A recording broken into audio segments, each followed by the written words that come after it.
Well, I was really into the Marx Brothers when I was 10 years old. I was obsessed with the Marx Brothers and early Bill Cosby and George Carlin albums. And I must have been mad at somebody. I think I must have been angry because I liked anybody who flipped the bird at the rules. Anyone who was venting and didn't think things were fair. I couldn't have enjoyed them more, so maybe that's what I wanted to say to everybody. I didn't know how to yet. And I wanted to talk about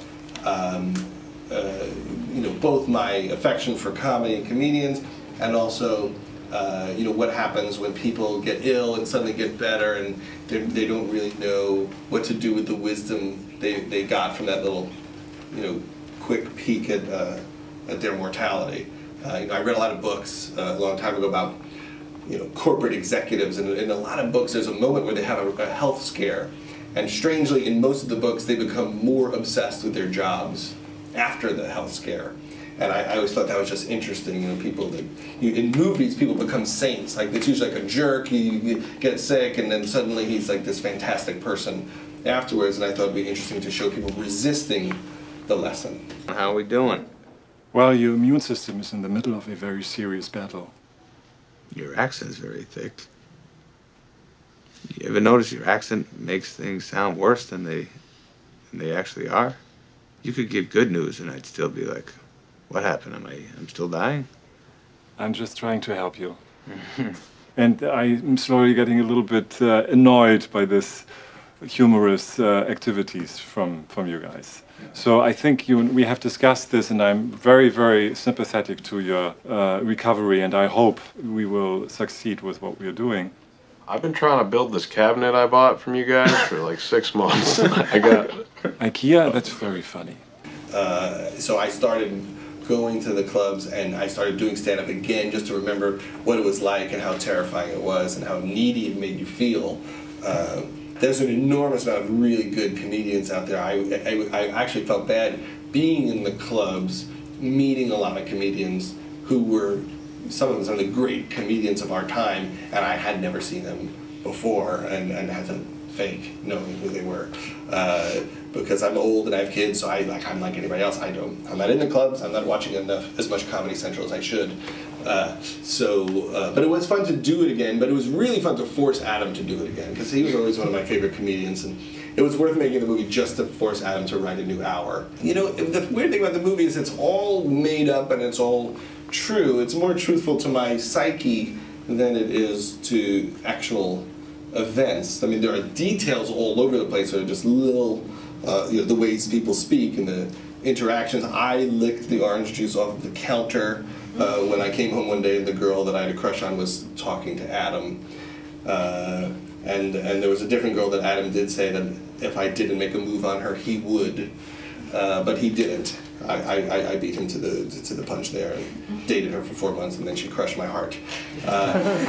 So there are things like that throughout the movie, but a lot of the truthful aspect of it is how much I loved comedy, and I couldn't believe that the comedians that I worshipped would let me hang out with them and let me write for them. So that's the most accurate part. But most of those people were incredibly kind to me, so it took me a long time to fabricate a character that would be complicated enough for a movie, because I had really good experiences with working with comedians who mentored me. I think that when you're a writer alone, you don't have that much control over your work if you're just selling your script. That's what made me want to be a producer, and then when you're a producer and a writer, you think, well, maybe I should direct it. You just want to not have to deal with anybody and any of the obstacles that come from all the different levels of communication when you're making a movie. So my experiences just as a writer were much more complicated, because you might write something and say, I'd like this person to star in it, and someone else says, well, it's not. It's going to be that guy, the guy that you don't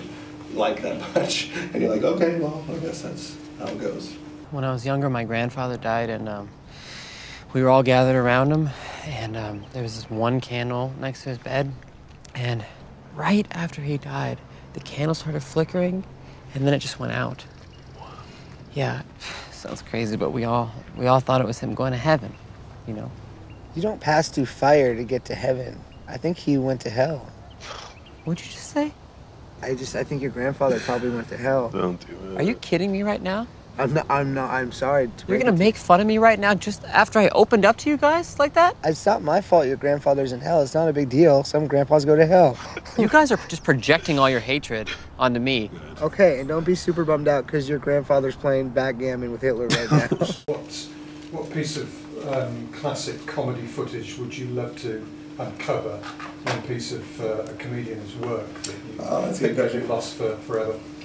You know, I lost my last year of high school, my yearbook that everybody signed when I was 17, and that's the heartbreaker that I don't think exists in storage. I don't think I have any other great videotape, but the videotape I want to see is when they made the first great Richard Pryor live concert, the one that everyone considers maybe the best stand-up comedy ever recorded.